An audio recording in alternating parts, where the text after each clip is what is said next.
আপুনি যেহেতু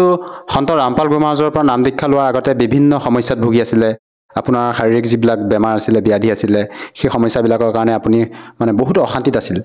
বৰ্তমান আপুনি সন্ত ৰামপাল গুৰু মহাৰাজৰ পৰা নাম দীক্ষা লোৱাৰ পিছত আপোনাৰ যি সেইবিলাক সমস্যা আছিলে সেই সমস্যাবিলাক সম্পূৰ্ণকৈ দূৰ হ'লনে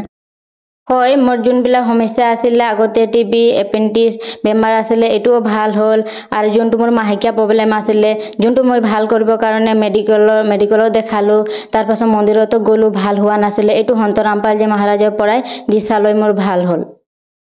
আপুনি যেহেতু সন্ত ৰামপাল গুৰু মহাৰাজৰ পৰা নাম দীক্ষা লোৱাৰ পিছতে শাৰীৰিকভাৱে বিভিন্ন প্ৰকাৰে লাভ পাইছে ইয়াৰ উপৰিও আপুনি আৰু অন্য কিবা লাভ পাইছেনে হয় মই প্ৰথমে ক'ব বিচাৰিছো যে মই আধ্যাত্মিক লাভ পালো যেটো আমাৰ মানুহজনৰ মূল উদ্দেশ্য আমি নিজৰ মুখ প্ৰাত কৰিব কাৰণে পাইছো আৰু দ্বিতীয়টো হ'ল মোৰ যোনটো শাৰীৰিক আছিলে কষ্ট এইবিলাক দূৰ হ'ল আৰু ঘৰত যোনটো আমাৰ হাই কাজিয়া হৈছিলে এইবিলাকো ভাল হ'ল যোনটো নেকি ঘৰত মোক কোনো চাব পৰা নাছিলে সবে কৈছিলে তোৰ বেমাৰ কেতিয়া ভাল নহব তে এনেকাই থাকিবি এনেকা কৈ আছিলে এইবিলাক সব মানে